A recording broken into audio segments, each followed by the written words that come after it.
Greetings, everyone. Today, we dive into an interesting exploration of financial principles found in a rather unexpected place, the Bible, specifically Nehemiah 10:39.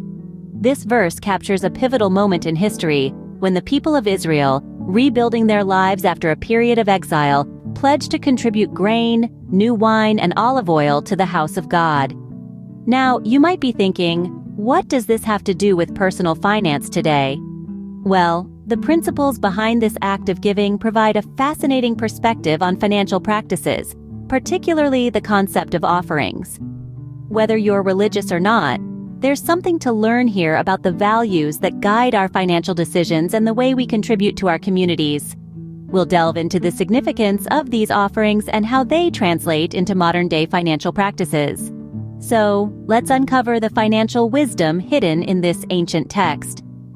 To truly grasp these principles, we need to step back into the historical context of Nehemiah and the rebuilding of Jerusalem. Picture this: the walls of Jerusalem had been destroyed, and the city was in ruins.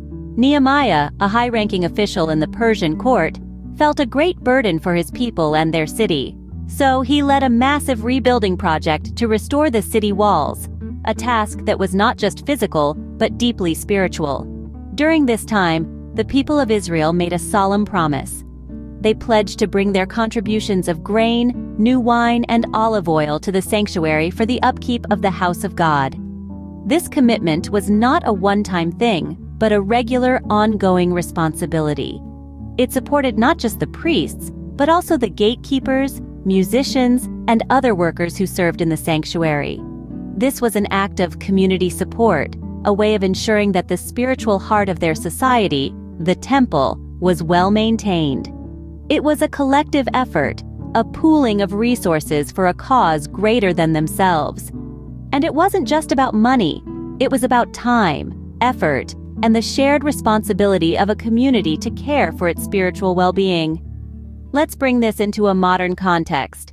Today, we may not bring grain, new wine, or olive oil to a physical temple, but we do have financial responsibilities.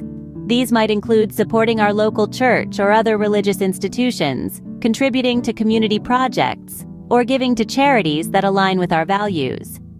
Just like those ancient Israelites, we're part of a community.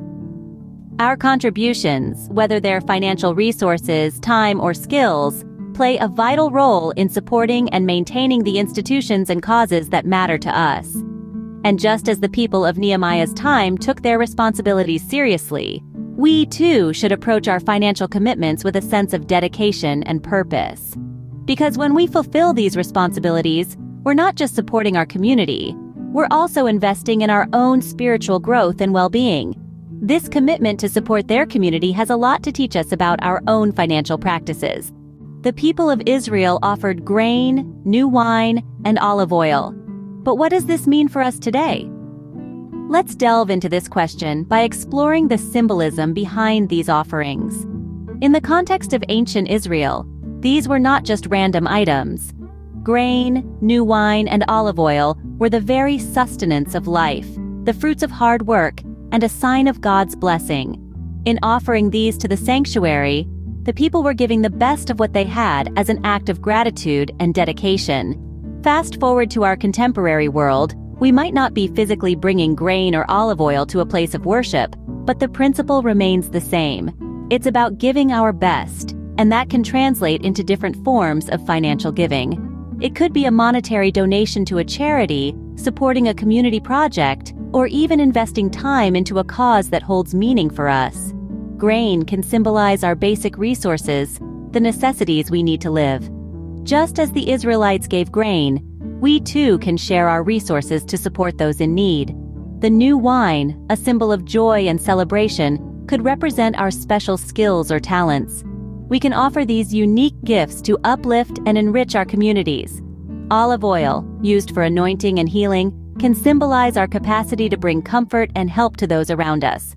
But let's not forget, it's not just about the act of giving. It's also about the heart behind the offering.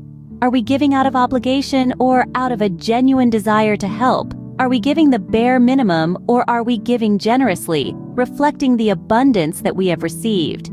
In the end, it's about recognizing that everything we have is a gift, and in turn, we are called to be givers. Whether it's our money, our time, our skills, or our resources, we have something to offer. And when we give, we are not just supporting a cause or an institution, we are participating in a cycle of generosity that can bring about positive change. These offerings, then, aren't just about the physical gifts, but also about the heart behind them. One key principle here is the commitment not to neglect the house of God. This commitment goes beyond the physical structure of the house of God. It extends to all aspects that keep it functioning, from its operations to its community outreach. It's about ensuring that the place of worship, which serves as a spiritual refuge for many, remains well supported and equipped to fulfill its divine mandate. The people of Israel didn't just contribute grain, new wine, and olive oil. They consistently gave these offerings. Consistency here is integral.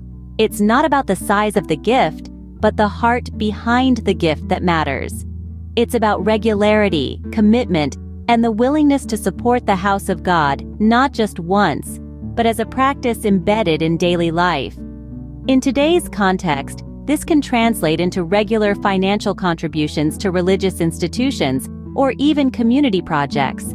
It's about supporting the initiatives that uplift the community, whether that's a soup kitchen, a youth mentorship program, or a food drive. It's about looking beyond ourselves and acknowledging that our financial resources can be a tool for positive change. Let's take the story of Mrs. Davis, a retired school teacher. Despite living on a modest pension, she consistently contributed a small amount each week to her local church. Over the years, her contributions have helped fund various community projects, from renovating the church building to supporting a local food bank. Her consistent giving, much like the people of Jerusalem, has made a significant impact. Or consider the story of a small business owner, Mr. Chen. He sets aside a portion of his profits each month to support a local community center. His regular contributions have helped provide resources for after-school programs and have even funded scholarships for deserving students. These stories underscore the power of consistent giving. It's not about the amount, but the regularity and the heart that makes a difference. It's about understanding that our finances, when shared, can be a tool for community building and positive impact. When we give consistently, we're building and supporting our communities, much like the people of Jerusalem did. Beyond the financial aspect, there's a spiritual side to giving we can't ignore. Giving, in its essence, is an act of faith, a tangible expression of our trust and our commitment. It's not just about the dollars and cents, but rather about the heart and the mind, about the spirit within us. When we give, we're not just handing over a portion of our earnings, we're demonstrating our faith in something greater than ourselves. We're acknowledging that we are part of a larger community, a larger purpose, and that our resources can be used to uplift and support that purpose. This spiritual dimension of giving is deeply rooted in our personal finance decisions. It's not about the amount we give, but the spirit in which we give it. Whether we're giving 10% of our income or just a few dollars when we can, it's the intention behind the act that holds the true value. When we make the conscious decision to give, we're not just fulfilling a financial obligation, we're practicing a spiritual discipline, nurturing our connection to the world around us, and contributing to a cause greater than our own individual needs. So, giving becomes not just a financial act, but a spiritual discipline. It's a profound expression of our faith, our values, and our commitment to making a positive impact in the world.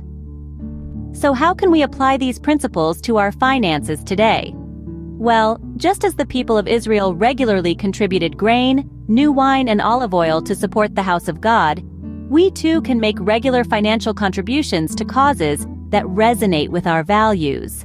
This could be your local church, a community project, or a charity that's close to your heart. It's not about the amount, but the consistency and intention behind the giving that matters. Here's a practical tip. Just as you budget for your groceries or rent, consider setting aside a portion of your income for regular giving. This not only instills a habit of generosity, but also brings a sense of fulfillment and purpose to your financial life. Remember, giving isn't just a financial act, it's also a spiritual discipline. It's a way of expressing gratitude, fostering community, and cultivating a generous spirit. By integrating these principles into our finances, we can support our communities and grow in our faith. To wrap up, let's revisit the key points we've explored today. We've journeyed through the biblical principles from Nehemiah, understanding the context of offerings and their significance. We've delved into the variety of contributions, their symbolism, and how they relate to modern financial practices. We've underscored the importance of not neglecting our communities and the spiritual aspect of giving. I encourage you to reflect on your financial practices in light of these biblical principles. And remember, our thumbnail holds more insights on offerings and financial contributions, so don't miss out.